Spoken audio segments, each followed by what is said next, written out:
with that, you can see on the screen right now what we devised as our vision or our goal.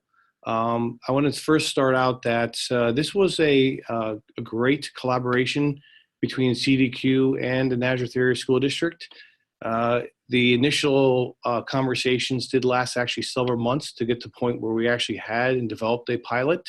And I would like to say that's important to actually have great conversations with CTQ of what our initial goals are and thoughts, which allowed us to obviously develop and build our pilot program with Jennifer. So here's a little look about our district. We're in comparison to districts around other states where I guess we would be considered a small district. In Pennsylvania, there's really 500 and some school districts. So we're kind of like neighborhood school districts in Pennsylvania. So you can see that. So we really have only 4,700 students, 332 educators. So in comparison to some other districts, we're probably quite small, and maybe in other districts we're larger, but we're more of a rural suburban district. We're about an hour north of Philadelphia, about another hour and 15 or 20 minutes due west of New York City, but we are in really a more suburban area of Pennsylvania. So that's kind of just a little bit of our demographics in Nazareth.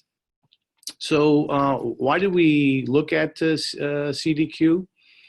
Really, for us, we had several reasons why we wanted to look and try to develop a micro-credential system.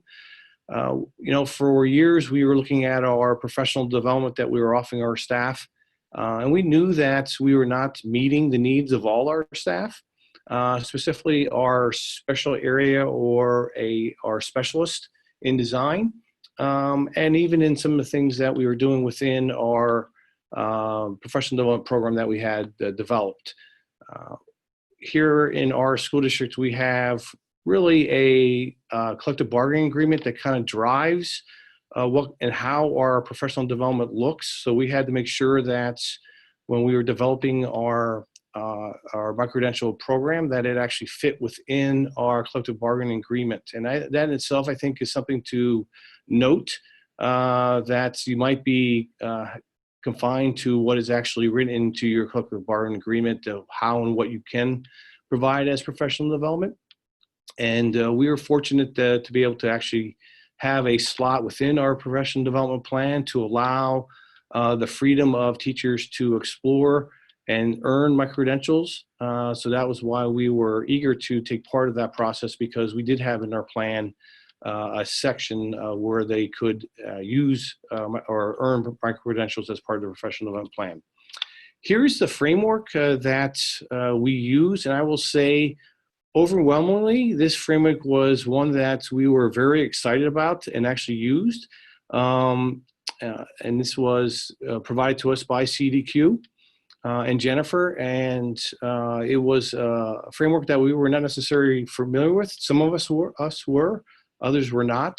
But in essence, what we did as we went through our design process, we had a design team that consisted of central administrators, building level administrators, teachers, and other professional staff within the district. And when we came together as a core group to help and start planning and designing our framework, we used this model as our template.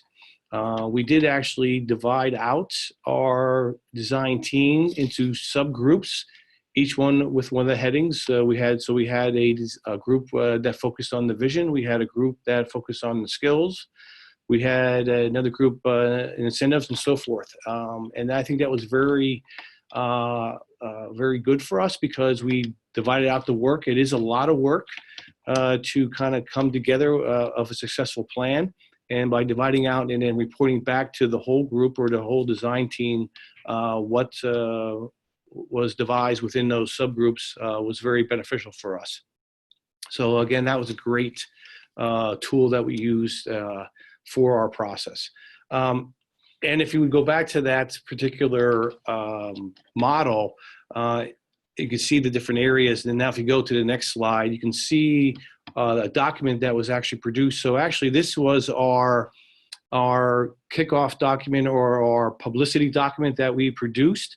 and every one of those columns that was in the previous model is actually in here. So if you look at incentives or supports or time frame or goals, key dates, that's all kind of built into this flyer that was pushed out to our staff to introduce the micro-credential pilot. So really everything that was built and created within the subgroups was kind of condensed into this one-page flyer that was put out, so that the staff kind of had a general understanding or a quick reference check to what our goals were and what we were trying to accomplish with the micro-credential pilot.